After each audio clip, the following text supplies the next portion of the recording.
So Marjorie Taylor Greene goes, she's being interviewed by Caitlin Collins. And she goes, I'm the America First wing of the Republican Party. That's who I represent. That's who I voted for. That's who I represent. That's who I voted for. And a couple of other things. That's who I represent. That's who I voted for. That's who I support, something or other.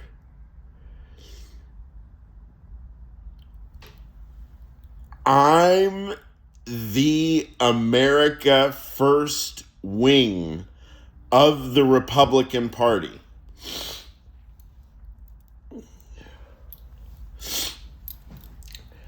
I have mentioned Marjorie Taylor Greene before with skeptical hesitation, hopeful.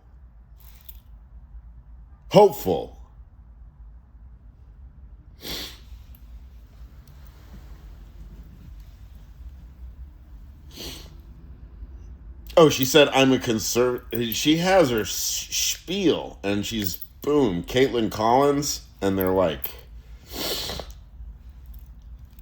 Caitlin Collins just throwing her softballs. Just, we used to do, because I played baseball. Soft toss batting practice. I don't know if you no. In fact, speaking of batting practice,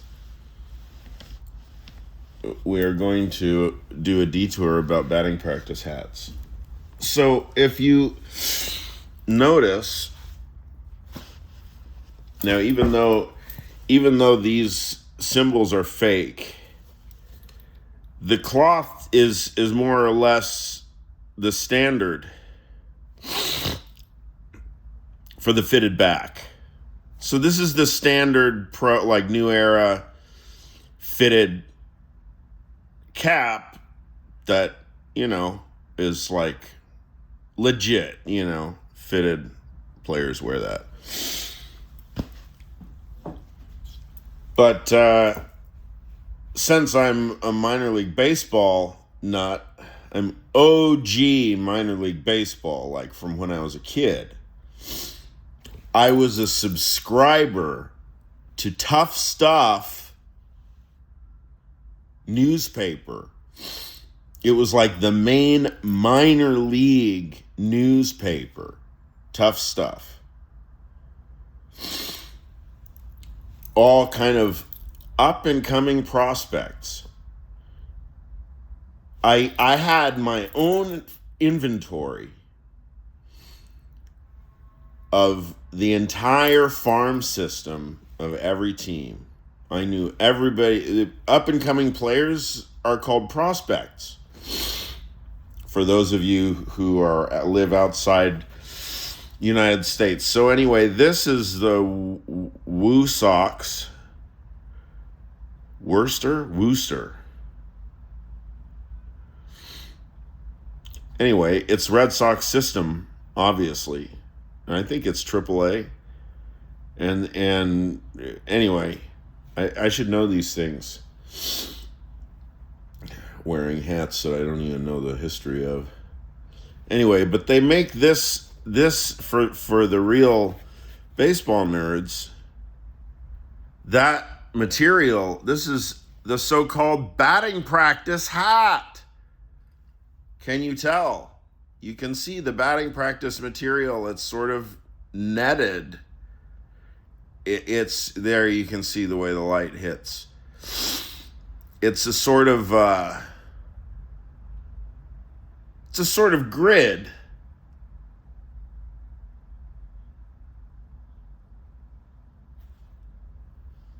Made in Bangladesh, 100% polyester. Well, okay. Um,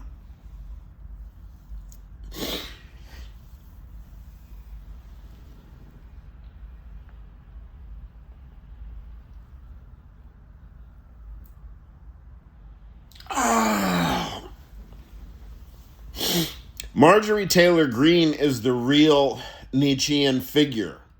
It's not Donald Trump or any of the other idiots. Probably our new pariah, the sort of like absolute pariah or whatever he is, Epstein. He strikes me as the sort of person that sort of gets into Nietzsche like, and they think that they know the whatever about Nietzsche, or like kind of reminds me, there's a Hitchcock film. Is it just called Rope? Anyway, it's about a couple of guys, and it's mainly just the one like sinister Ivy League kid who gets the bright idea that they're going to murder somebody that they know. They're going to murder them for sport, just for the fuck of it. And they actually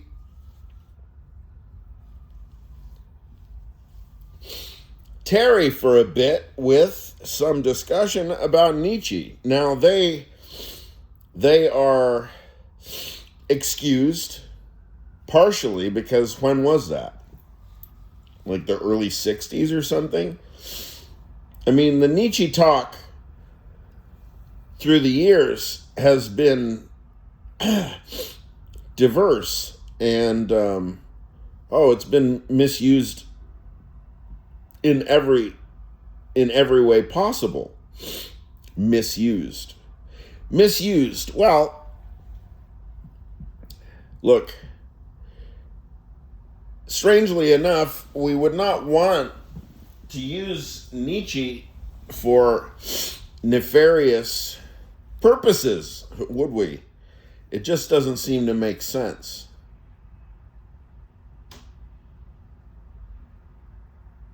So, but then, what I've found is that I never really had to get that far to raise moral objections to people misusing Nietzsche.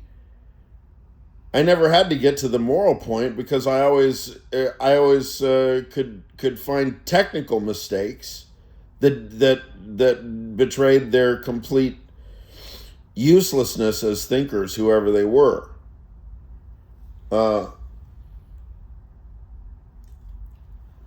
So the preoccupation with like physical muscle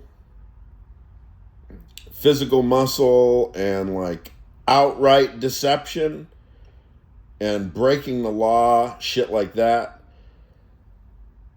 I mean, there's a temptation, I shouldn't use that word, it's a religious word, but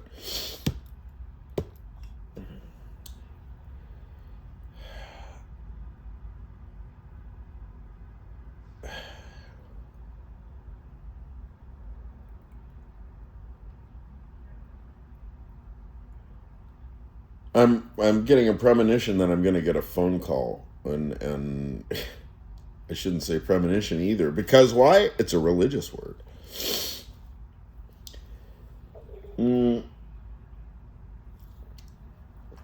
I shouldn't be plugging for this product. Why? Because it's a religious product. Is it?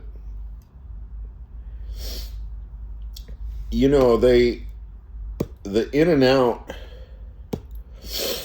family from Utah, if you know In-N-Out burgers, in the soft drink cups printed in the inner, not the run out groove, but the I don't know what that is, are like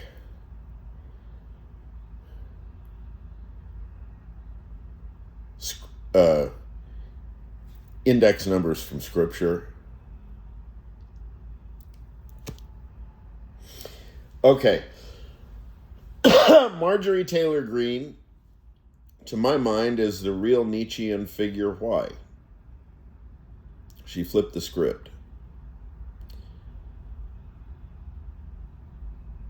She shows some real chutzpah, autonomous thought, and a real sense of political flair, a sense of political drama, a sense of the timing. Look at the timing. Marjorie Taylor Greene gets timing right.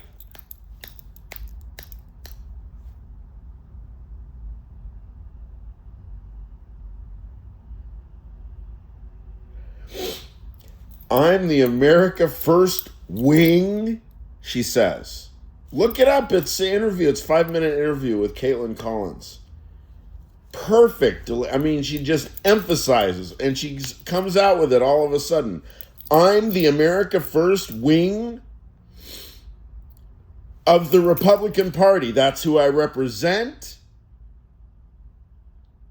That's who I voted with. That's who I support.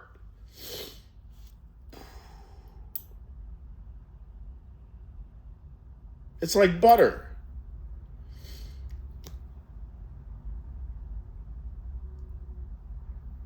And you could look at her. I mean, I'm imagining. And because I got this out, this is probably the neglected text.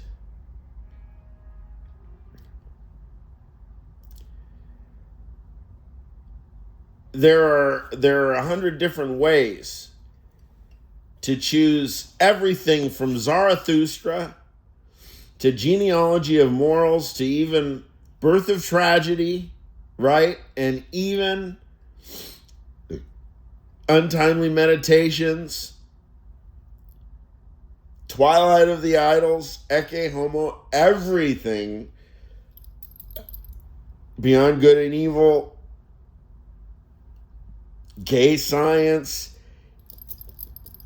This tends to come further down on the list. And so, because of the fact that marginal phenomena are a little bit more conspicuous and interesting than pleonastic, redundant phenomena, I will go with the marginal phenomena and individuals such as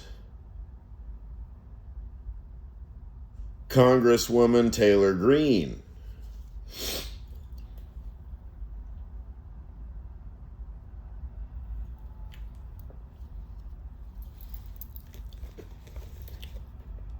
Flip the script. That's the real Nietzschean move, interpretation.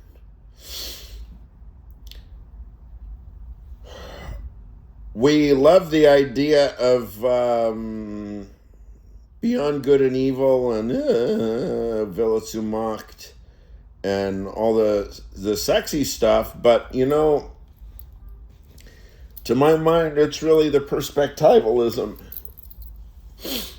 It's the perspectivalism that makes Nietzsche always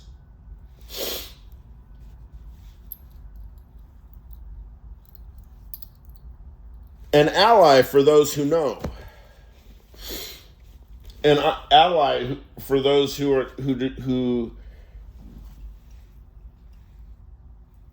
are not scared off by the fascism of it all. These are careful distinctions, because look, there's no bigger Nietzsche freak than yours truly. I dare you to find one. I have the cred. I have the cred in 100 different ways. My erstwhile psychoanalyst took his own life. He was a Nietzsche scholar. His first book was called Nietzsche in the Clinic. His second book was on what? Derrida and Freud. And his third book was on what?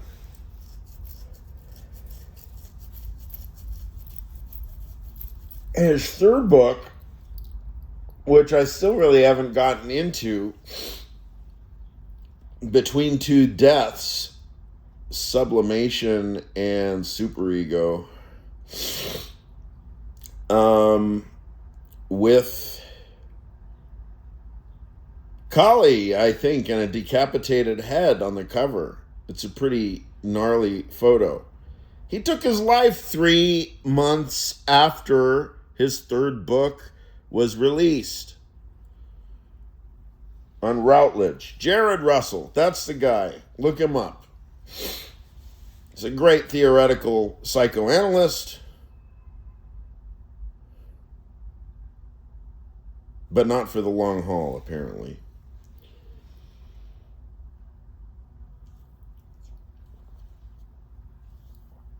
I have the Nietzsche street cred, dear, what's your name? Leiter? Brian Leiter? I think that's his name, Brian Leiter. He does this thing called the Philosophical Gourmet. And he's American, I think. And he rates all of the grad departments, the grad schools, the philosophy grad schools in the United States. Leiter reports Philosophical Gourmet. I don't know what he calls it now. Nietzsche freak. Also. Probably have very little in common with that guy as a thinker, although I don't know, maybe. I mean, look, if you're into Nietzsche, you can't be that far off from whatever I'm going for, really. Except if you do the really, literal Hitler route, then, of course, I just think that that's kind of boring. I mean, where's it go? Oh, yeah, you're better than everybody else. You really know who you are? Like, now you really know who you are because you destroyed your enemies? Bravo. Now what? Are you going to Magic Mountain or Disneyland? And who's working there? Because you just destroyed them all. Oh, except, well, I guess they're your slaves. So that's the world that you want to live in. You want to live in a world where you go to Disneyland or Magic Mountain and everything's operated by slaves, right? But would you trust any of those slaves? No. Okay, so incipit what? Incipit problemata, problems. You will not trust anybody in society, for starters. How about that gag that they keep using on Saturday Night Live? They keep mentioning about there's this restaurant joke and politicians, and the indirect. It's not given directly. But it's alluded to or suggested to at or hinted at a little bit indirectly, but fairly obviously. Spitting in the food. If you're a politician and somebody doesn't like you, I suppose you get either you repress it. I suppose that's a neat trick. Every politician is going to have to get used to the idea of ingesting all manner of bodily fluids from the people that prepare their food, right? Right. So, all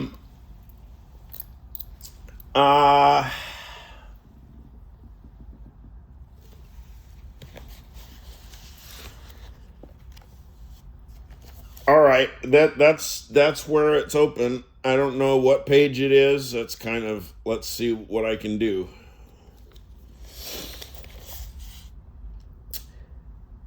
The oldest means of solace.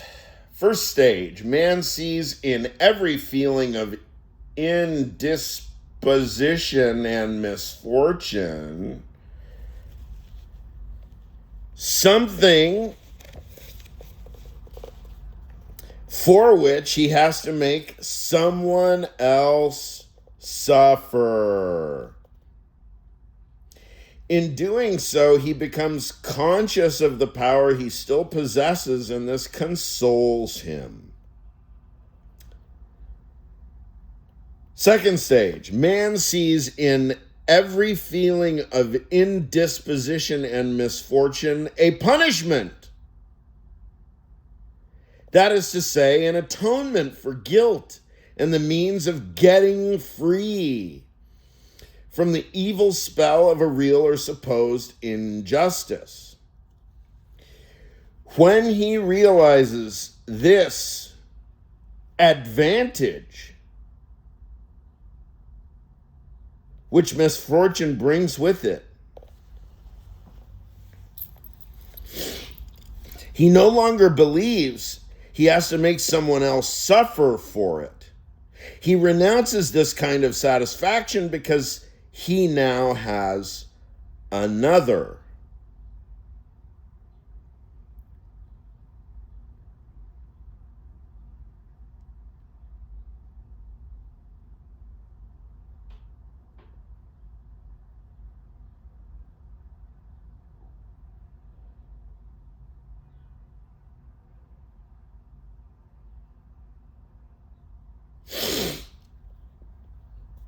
Yeah, this is the kind of passage that makes Nietzsche. When he realizes this advantage which misfortune brings with it.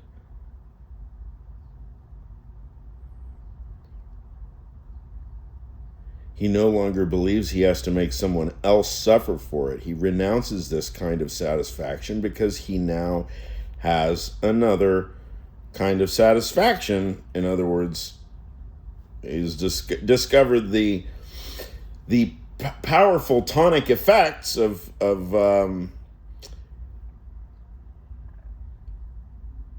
guilt, burning conscience.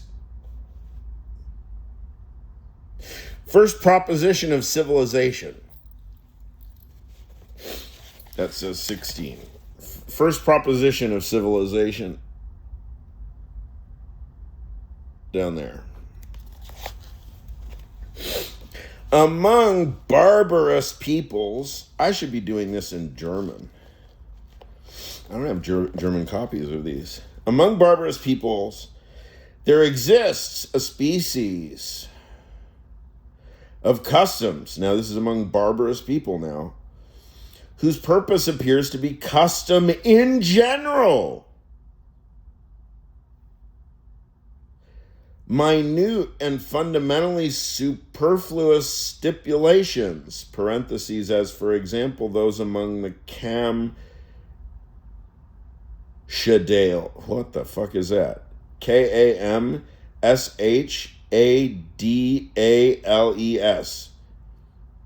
Kamshadales. Forbidding the scraping of snow from the shoes with a knife.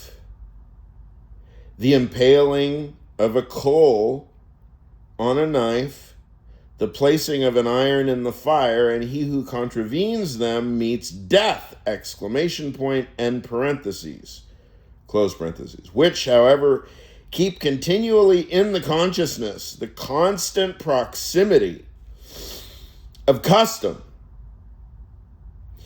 the perpetual compulsion to practice customs, so as to strengthen the mighty proposition with which civilization begins, any custom is better than no custom.